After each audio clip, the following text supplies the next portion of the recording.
오늘은 이 사도 바울의 얘기를 좀 같이 나누면서 바울이 얘기한 나는 빚진 자라, 나는 빚을 지고 사는 사람이다, 이렇게 얘기를 했습니다. 그런데 바울은 성경에 볼 것 같으면은 여러 가지 명칭으로 불러진 경우가 많이 있습니다. 갇힌 자라기도 하기도 하고, 또 종이라고 얘기하기도 하고, 또 사도라고도 얘기를 하고, 그런데 오늘은 빚진 자라고 얘기를 하고 있습니다.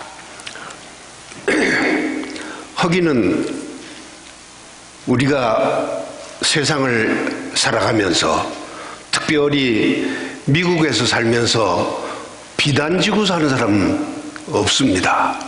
다 빚지고 살죠.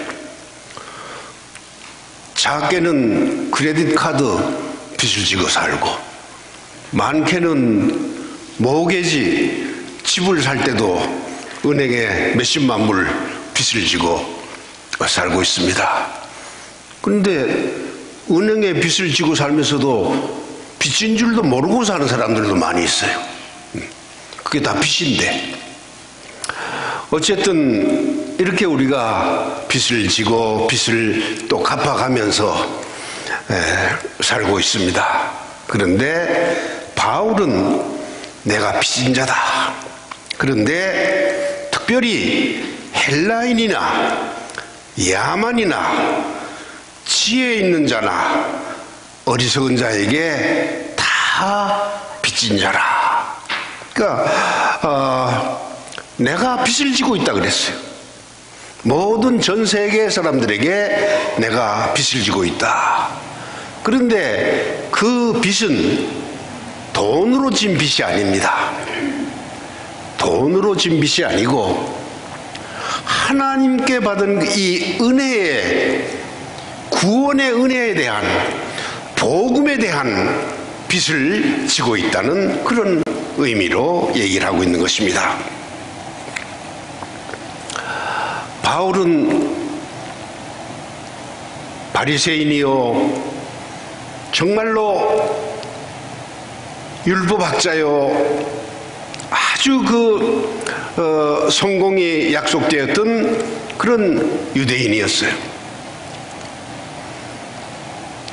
율법학자로 성경을 많이 본 사람이요.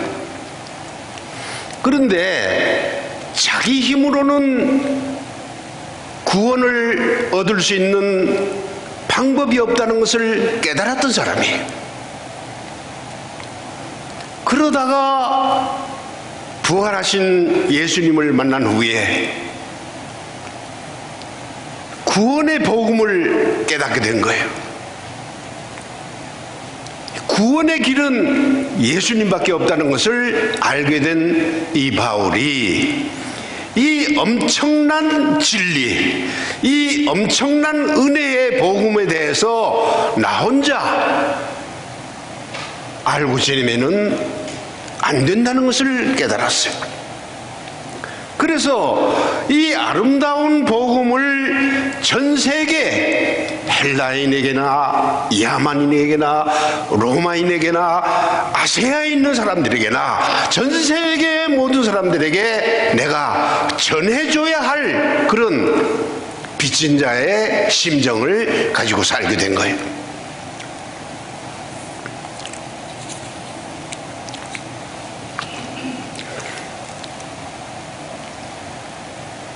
지금 말씀드린 대로 바울은 이런 그 복음의 은혜에 참 빠져서 이 복음의 은혜를 생각할 때마다 천하 만민에게 이것을 전해줘야 될 그런 그 의무감, 내가 해야 될 그런 그 책임, 이것을 느끼면서 자기를 일컬어서 빚진 자라 이렇게 얘기를 한 것입니다.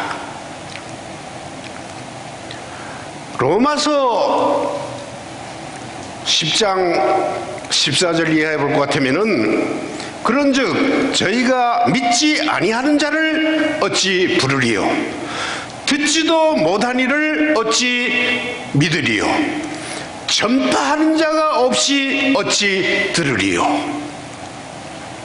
이 아름다운 복음을 예수님께서 우리에게 주셨는데 이 복음을 전하지 않으면은 이것을 이 아름다운 복음을 누가 들을 수 있느냐 이거예요. 이 복음을 전해줘야 사람들이 복음에 참여하고 구원에 참여하고 하나님의 은혜를 입을 텐데 전하지 않으면은 아무리 아름다운 복음이라도 이것을 어떻게 다른 사람들이 알 수 있느냐 이거예요. 그래서 자기는 빚진 자의 심정으로 이것을 갚아 나가야 된다. 그러기 위해서 나는 복음을 들고 세상 딱 끝까지, 그리고 바울에게 쓰는 로마가 그때의 최종 선교의 목적지였어요. 왜냐하면 로마가 전 세계의 그때 수도예요. 그래서 내가 로마에 가서 로마를 복음하리라 하는 그런 마음을 가지고 기도하고 그리고 원했어요. 하나님께서 바울의 소원을 이루어 주시고 마지막에는 로마에서 연금 생활을 하면서도 복음을 전하며 복음을 전파하는 그런 생활을 하다가 순교를 당했죠. 저는 이 선교에 대해서 참 소중하게 생각하는 사람 중에 하나입니다.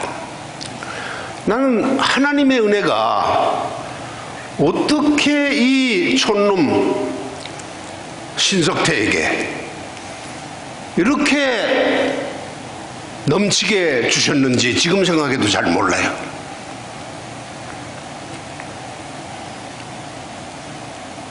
저는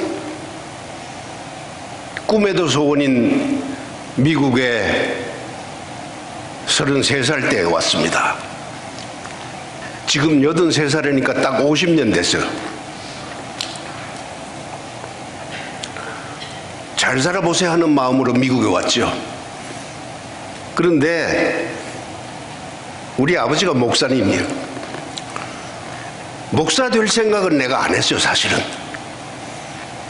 제가 뉴저지 캔메이에 처음 도착해가지고 첫날 밤에 침대머리에서 손 얹고 하나님께 기도했습니다.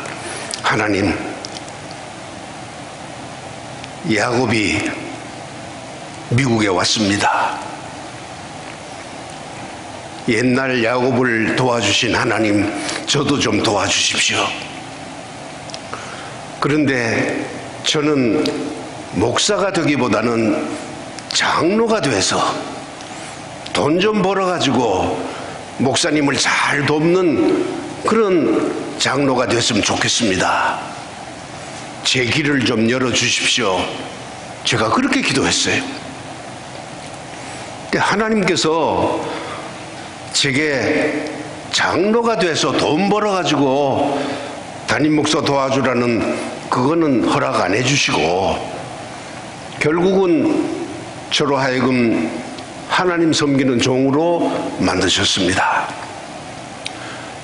그런데 저는 신학교 졸업하고 여기 락빌 침례교회를 개척하고 아주 행복하게 목회를 잘하면서 선교에 대한 생각은 안 했어요, 사실은. 내가 외국에 나간다는 생각은 꿈에도 생각 안 했어요. 그런데 하나님께서는 계획이 있었던 것 같아. 그래서 제가 여기서 목회를 하면서 워싱턴 침신대에서 선교학을 강의를 했었어요, 그때. 선교를 강의하니까 자꾸 나가라는 얘기가 계속 나오는 거예요. 가라, 가라. 예, 가서 복음을 전해라. 그런 말씀을 학생들에게 자꾸 전해주게 되는데 결국은 그 말씀이 나에게 돌아오게 되더라고요. 한 번은 제가 리치몬드에 있는, 그때는 포린 미션 보드인데, 포린 미션 보드에 아시아 총무 샘 제임스를 만났는데, 샘 제임스가 저보고 얘기하는 거예요. 신 목사, 지금 한국 사람들이 전 세계에 나가 있는데 한국 사람들이 가 있는 곳은 어디든지 아르헨티나이고 브라질이고 유럽이고 한국인 교회가 없는 데가 없어. 코리안 베프티스트 처치가 다 이렇게 세워지고 있는데 유독 일본에는 한인 침례교회가 하나도 없다는 거예요. 그러면서 일본에 누군가를 보내야 되겠다. 그래서 일본에 있는 60만 한인 교포들을 구원해야 되는데 이를 위해서는 지금 미국인 선교사들이 가 있지만은 한국말을 다시 배워야 되는데 그럴 수도 없고, 그러니까 한국말 할 줄 아는 미국 시민권자인 선교사를 한 사람 좀 보내다고. 그런데 2년 3년간을 그런 사람을 찾으려고 총회에서 얘기를 해도 일본에 선교사로 가겠다는 사람이 아무도 없어요. 결국은 샘 제임스가 네가 가라. 신목사가 가면 딱 맞는데 왜 딴 사람 찾냐. 네가 가거라. 그러더라고요. 그래서 결국은 제가 항복을 하고 아골골짝 빈들에도 복음 들고 가오리단 찬송은 잘하면서 일본 가라고 하니까 안 가 사람들이. 그래서 아마 이때를 위해서 주님께서 나를 목사 안수 줘서 목회를 시작하게 하고 주님의 일을 하라고 그랬는데, 일본에 복음 들고 가라는데 네가 주님께 순종한다고 한 사람이 그냥 여기가 좋습니다 하고 락비를 주저앉을 거냐. 많이 기도했어요. 제가 그때 저희 어머님이 워싱턴에 같이 계셨는데 80 노모가 살아도 몇 년 더 살지 모르는 어머니가 계신데 그냥 제가 가기가 참 힘들었어요. 그런데 우리 어머님은 또 목사님 사모님이니까 선교사라는 것에 대해서 이해가 깊으신 분이. 그래서 제가 어머니, 지금 해외 선교부에서 저보고 동경을 가라는데 선교사로 가라는데 어떡할까요? 어머니가 안 된다 그러면 제가 못 가고 어머니가 오케이 하시면 제가 가겠습니다. 그랬더니 아들아, 하나님이 그 좋은 선교사로 일하라고 보낸다는데 어떻게 안 갈 수 있느냐. 돌아가신 아버지도 기뻐하실 거다. 가거라. 그렇게 저보고는 얘기했어요.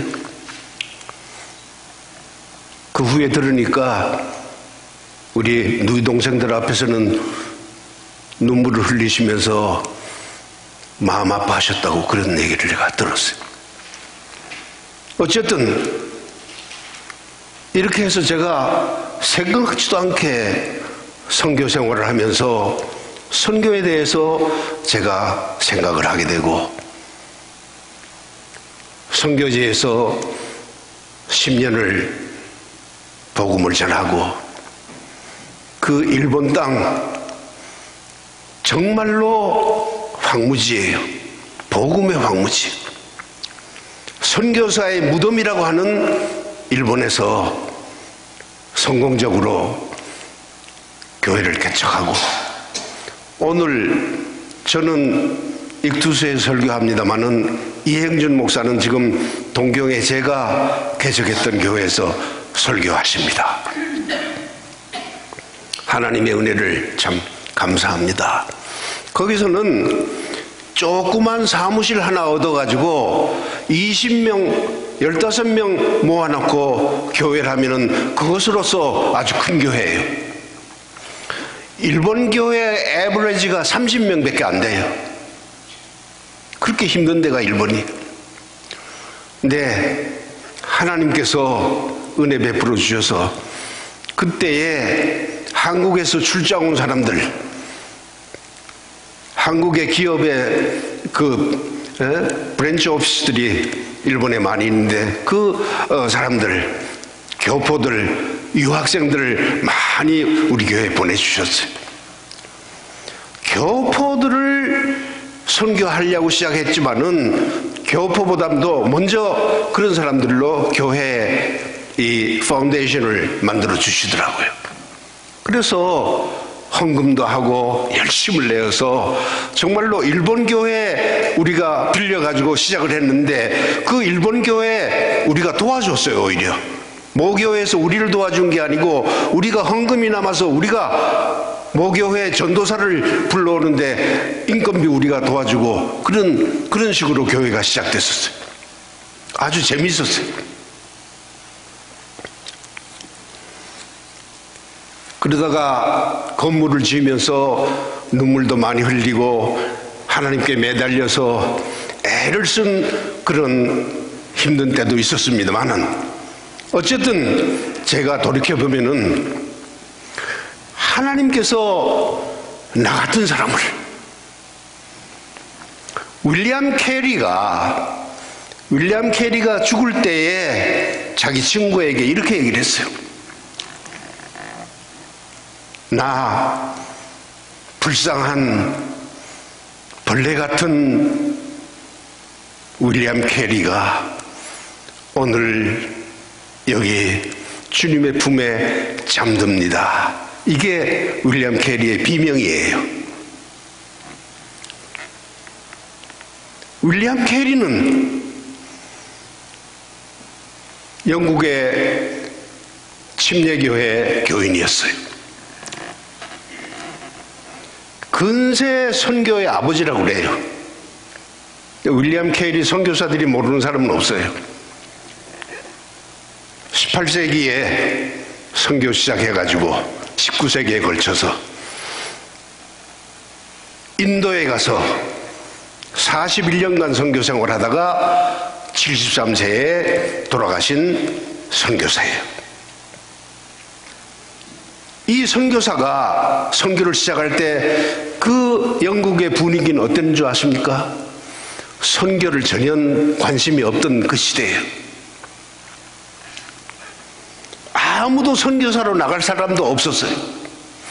그런데 윌리엄 캐리는 성경을 보면서 나가야 된다.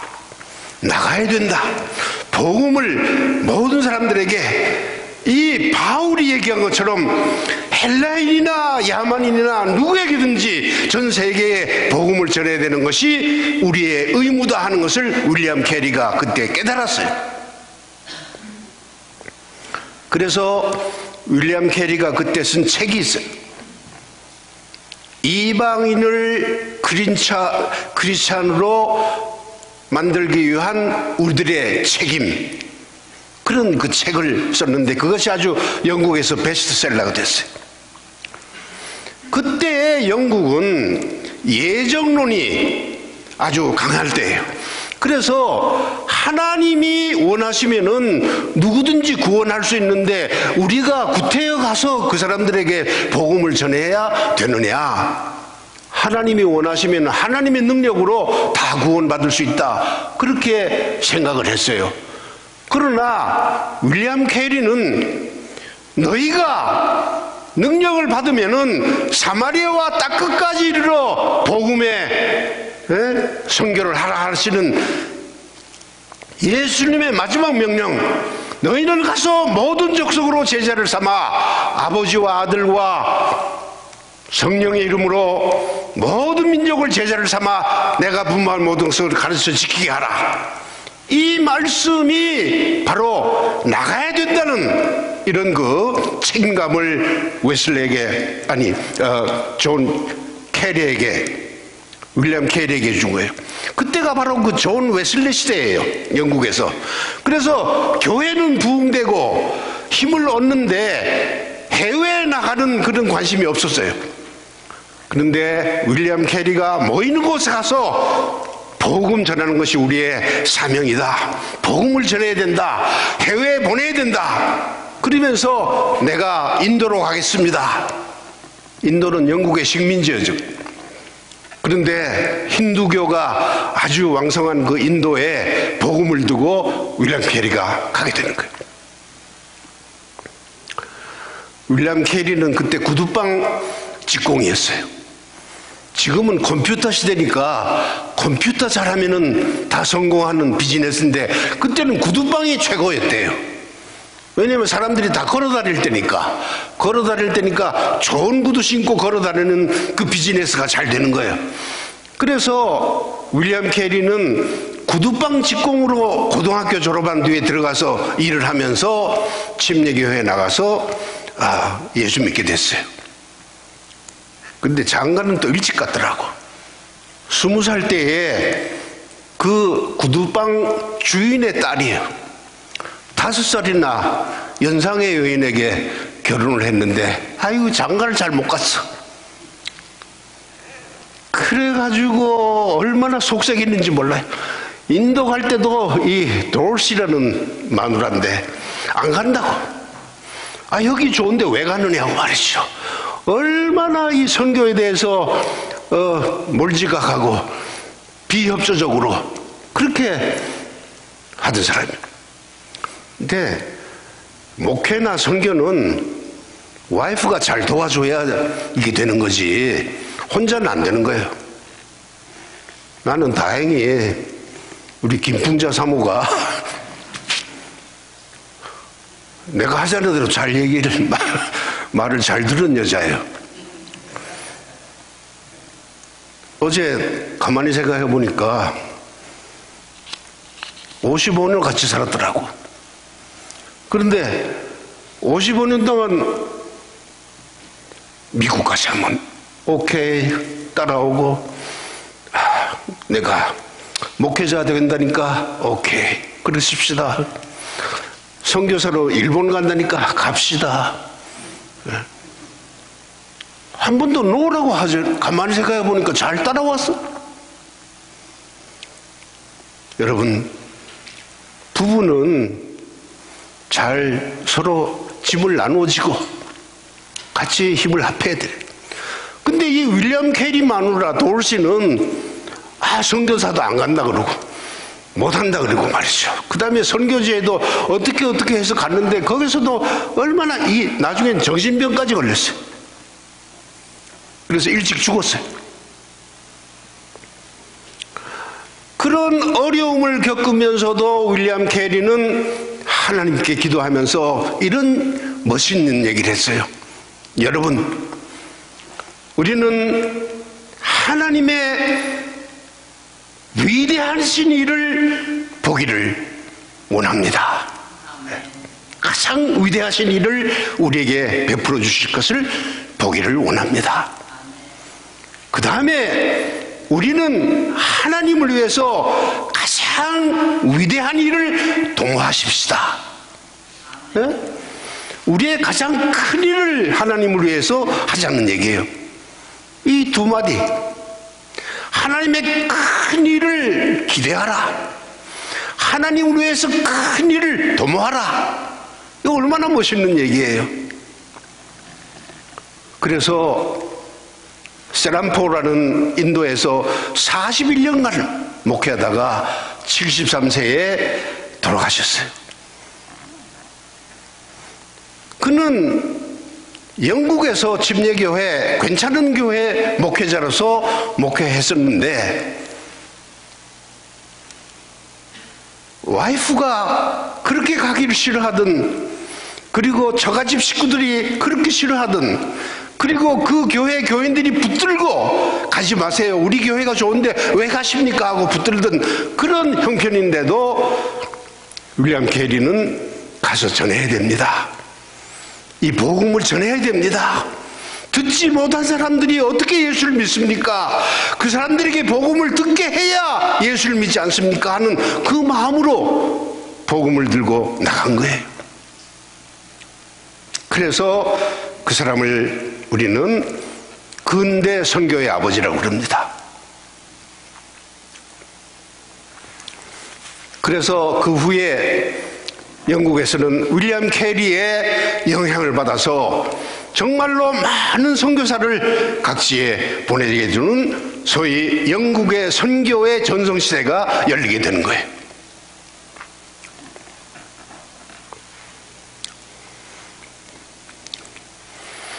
성경에 보면은 구약에 열왕기하 7장과 8장을 이렇게 보면은 재미있는 얘기가 나와요. 아람이 이스라엘 수도 사마리아 성을 에워쌉니다. 아람이라면은 지금 시리아는 마찬가지예요.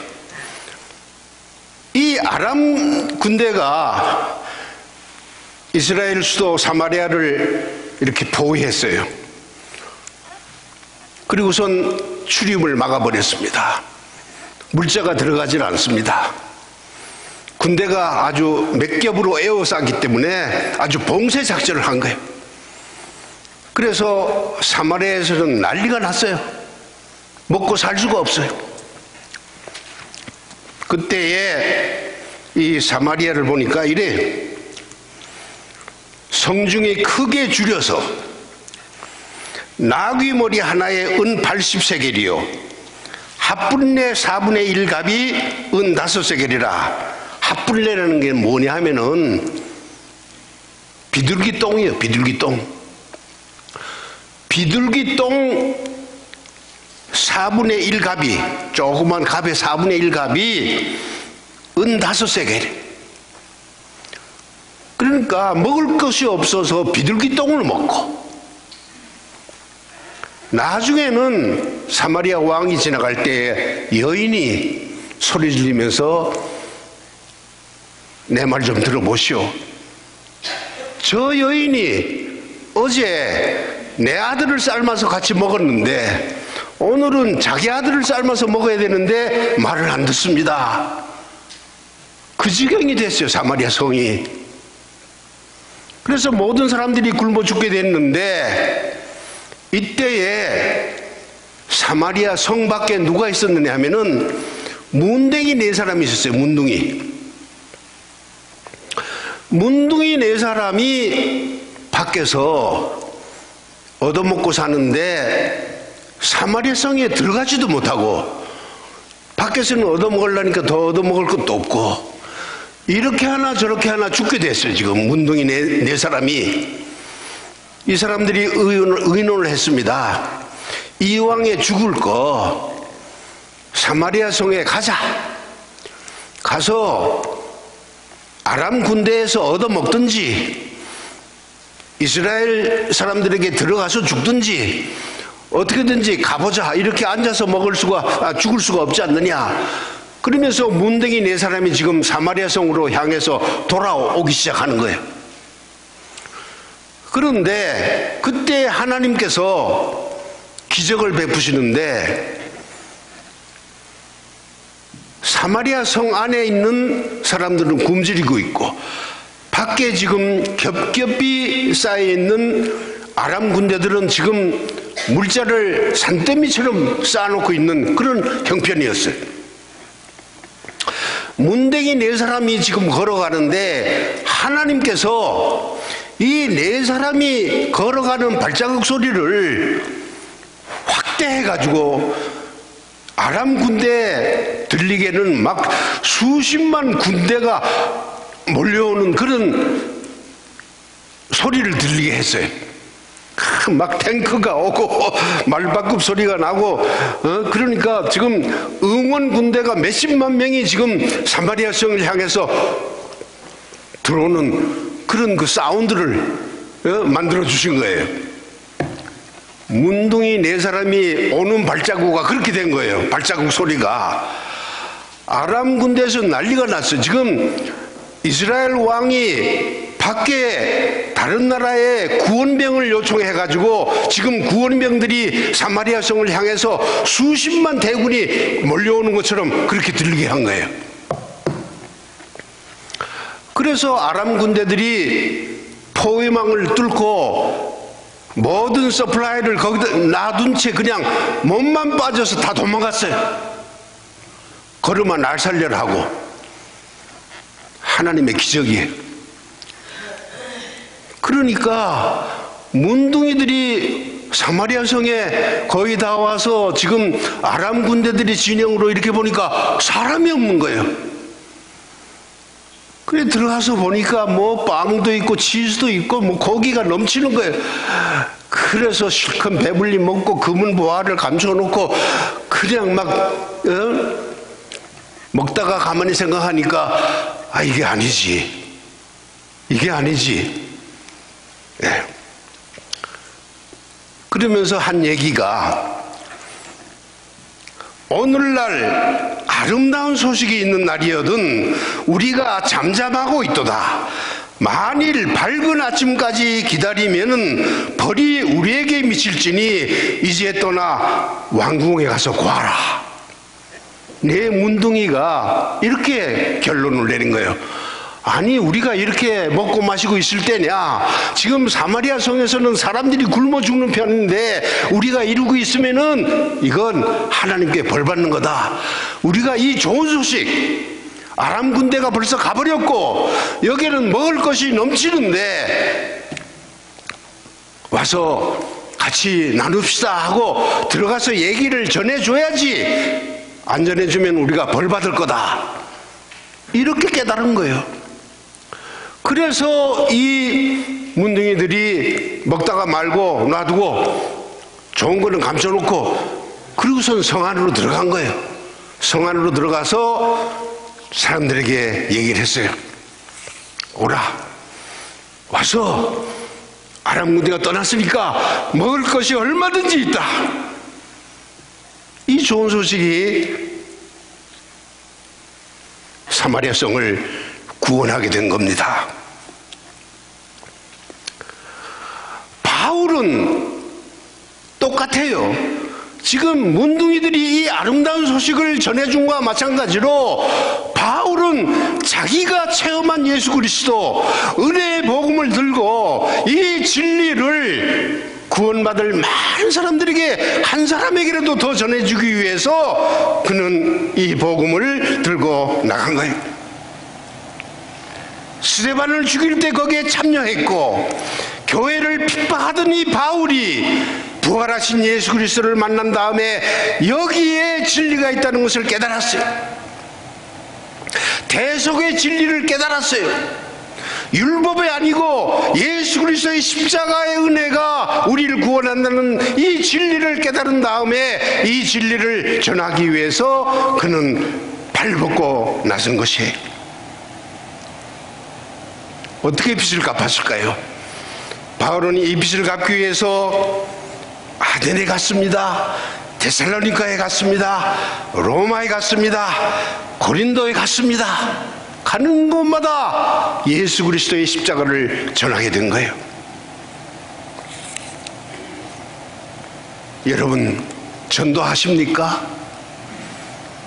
여러분 멀리 보따리 싸가지고 선교지까지 가지 못할지라도 우리 이웃에 전도해야 되지 않겠습니까? 우리 이렇게 빈자리가 많이 있는데 여러분들 왜 전도 안 합니까? 다 예수 믿습니까? 여러분들 주위에 있는 사람들은 아직도 이 복음을 듣지 못한 사람들이 얼마나 많습니까? 우리 바울의 심정, 빚진 자 바울의 심정이 돼야 돼요. 텍사스에 있는 달라스 제1침례교회 목사님이 은퇴하면서 설교할 때 이런 얘기를 했어요. 만일 오늘 예수님이 재림하셔서 우리에게 와 이렇게 같이 오셨는데 예수님께서 우리에게 묻기를 여러분들의 전도한 사람이 여기 있습니까? 여러분들의 전도한 예수 믿는 사람이 혹시 여기에 있습니까?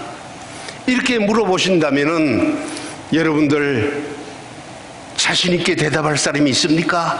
예, 저기 있는 분도 내가 전도한 사람이고 저기 있는 분도 내가 전도한 사람이고 이렇게 얘기했으면 얼마나 좋겠습니까? 그런데 그렇지 못하면은 예수님을 향해서 얼마나 부끄럽습니까? 그렇게 설교했대요. 마지막 은퇴 설교를.